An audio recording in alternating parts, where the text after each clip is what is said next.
የዩኒቨርሲቲ ተማሪዎች ከመመረቃቸው በፊት ለ1 ዓመት እንዲያስተምሩት ሊገደዱ ነው።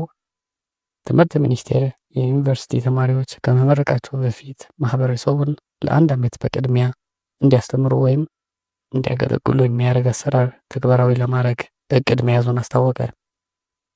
ትምህርት ሚኒስቴሩ ብርሃኑ ነጋ ፕሮፌሰር ዛሬ መጋቢት 24 ቀን 2017 ዓ.ም በህዝብ ተወካዮች ምክር ቤት የሰው ሀብት ልማት ስራ ስምሪትና ቴክኖሎጂ ጉዳዮች ቋሚ ኮሚቴ የ12ኛ ክፍል አገር አቀፍ መልቀቂያ ፈተና የተማሪዎች ውጤት ዝቅተኛ የሆነበት መንስኤ በተመለከተ በቀረበ ጥናት ላይ ውይይት ሲደረግ በዩኒቨርሲቲ ተማሪዎች ላይ ስለተያዘው እቅድ አብራርተዋል። ላለፉት ዓመታት እሳቸው በኃላፊነት ከተሾሙ ጀምሮ የ12ኛ ክፍል አገር አቀፍ መልቀቂያ ፈተና የተማሪዎች ውጤት በከፍተኛ ደረጃ ዝቅተኛ እንደሆነ ከረቡ መንስኤዎች መካከል የመምህራን ብቃትና የተነሳሽነት ማነስ ተጠቃሽ መሆናቸውን ጠቁመዋል። ችግሩን በአጭር ጊዜ ለመፍታት እንዲቻል የተለያዩ ተግባራት እየሰሩ መሆኑን ሚኒስትሩ ገልጸዋል። የኢትዮጵያ ዩኒቨርሲቲ ሰርቪስ የሚል መጠሪያ የተሰጠው አሰራር ከ2019 ዓ.ም ጀምሮ ተግባራዊ እንዲደረግ እቅድ የተያዘ መሆኑን የገለጹት ሚኒስትሩ በ4 ዓመት የሚመረቅ ተማሪ የ3ኛ ዓመት ትምህርቱን እንዳጠናቀቀ ወደ አስተማረው ማህበረሰብ ተመልሶ ለ1 ዓመት ማስተማር አገልግሎት ይሰጥና ማህበረሰቡን እንዲያገለግል ይደረግና እንዲመረቅ ይደረጋል ሲሉ ተናግረዋል።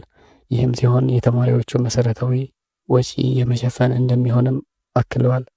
ይህ አሰራር ለተማሪዎች ለራሳቸው የተግባር ትምህርት እንደሚሆንና የበለጠ እንዲበስሉ እንደሚያደርጋቸውም ተነግሯል። ተማሪዎች የመምህርነት ሙያ ተላብሶ በዚያው ወደ ሙያው እንዲያመሩ እድል በመፍጠር ለጊዜውም ቢሆን በዘርፉ እየቀነሰ የመጣውን ወደ ሙያው የሚገባ የአስተማሪን ቁጥር ለማሳደግ እንደሚረዳም ሚኒስትሩ አብራርተዋል። በቅርቡ በመምህራን ላይ የተደረገ ግምገማ 100,000 የሚደርስ የመምህራን እጥረት መኖሩት መታወቁን የተናገሩት ብርሃኑ አሰራሩ በከፍተኛ ደረጃ ያለውን የመምህራን እጥረት እንዲቀንስ የበኩሉን እንደሚወጣ አስረድተዋል።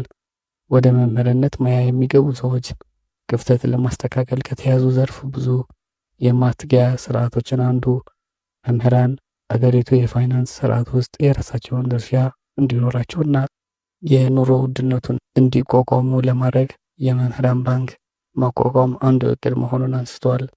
ባንኩ በ1 ዓመት ውስጥ ወደ ስራ ይገባዋል ብለን እንጠብቃለን ያሉት ሚኒስትሩ በ2019 ዓ.ም ደግሞ በእርግጠኝነት ወደ ኢትዮጵያ ዩኒቨርሲቲ ሰርቪስ አሰራር እንደሚገባ ጠቁመዋል።